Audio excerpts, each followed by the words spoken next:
అగ్రరాజ్యం అనే అమెరికా హోదాను డొనాల్డ్ ట్రంప్ ఎక్కడికి తీసుకెళ్తారో కానీ అందరూ ఆయన నినాదాన్ని గుర్తు చేసుకుంటున్నారు.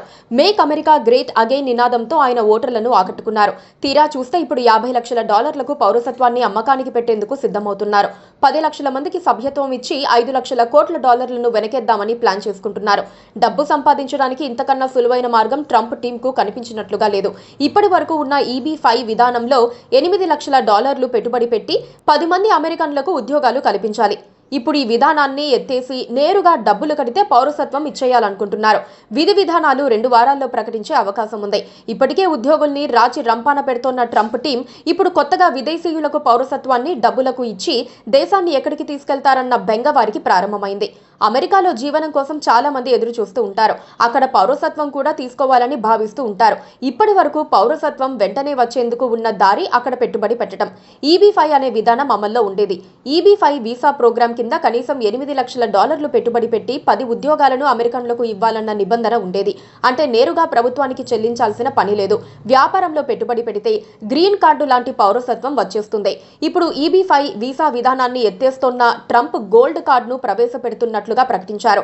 ఇంకా విధి విధానాలు ప్రకటించలేదు. కానీ $5 లక్షల చెల్లిస్తే గ్రీన్ కార్డు తరహా పౌరసత్వం వస్తుందని హింటిస్తున్నారు.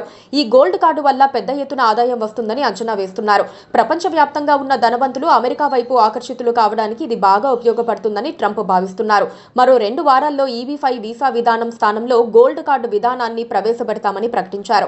ట్రంప్ నిర్ణయం వల్ల అమెరికాకు మేలు జరుగుతుందా లేదా అన్న దానిపై అనేక చర్చలు ప్రారంభమయ్యాయి. ఇప్పటి వరకు అమెరికాకు అత్యంత ప్రతిభావంతులు వచ్చేవారు. వారిని నియంత్రించి డబ్బులు ఇచ్చేవారిని అమెరికాకు తీసుకురావటం వల్ల ఎంత లాభం ఉంటుందన్నదే చర్చనీయాంశంగా మారింది. ప్రభుత్వానికి డబ్బులు చెల్లిస్తే పెట్టుబడులు పెరిగే అవకాశం ఉండదు.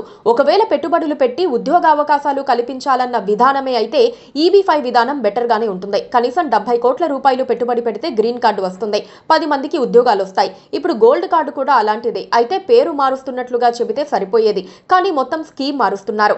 అమెరికా పేరును ఉపయోగించుకొని పెద్ద ఎత్తున డబ్బులు సంపాదిద్దామన్న పద్ధతిలో ట్రంప్ ఉన్నారు.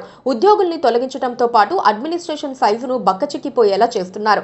దీనివల్ల ప్రజలకు అందే సేవలు తగ్గిపోనున్నాయి. మరోవైపు పన్నుల వ్యవహారంతో అమెరికా ప్రజలపైన భారం పడుతోంది. అయితే ట్రంప్ మాత్రం ప్రభుత్వానికి ఆదాయం పెరుగుతోందని అంటున్నారు. గోల్డ్ కార్డు వల్ల ఇతర దేశాల్లో సంపన్నులు, అక్రమార్జనకు పాల్పడిన వారు, నేరాల్లో ఉన్నవారు అమెరికాలో ఆశ్రయం పొందటానికి ఓ మార్గంగా మారుతుందన్న ఆందోళనలు ఉన్నాయి. ట్రంప్ వ్యవహరిస్తోన్న తీరు అగ్రరాజ్యం అనే హోదాకు తగ్గట్లుగా లేదు. పన్నులు పెంచితే ఆయన ఆదాయం వస్తుందని అనుకుంటున్నారు. కానీ దానివల్ల పడే ప్రభావం గురించి ఆలోచించడం లేదు. రష్యాకు మద్దతిస్తే ఉక్రెయిన్ లాంటి బలహీన దేశాన్ని తొక్కేస్తే యుద్ధం ఆగిపోతుందని అనుకుంటున్నారు. అలాంటి తెలివితో అమెరికాను ముంచేస్తున్నారు. Please subscribe to KTV Telugu. KTV Telugu. KTV Telugu channel.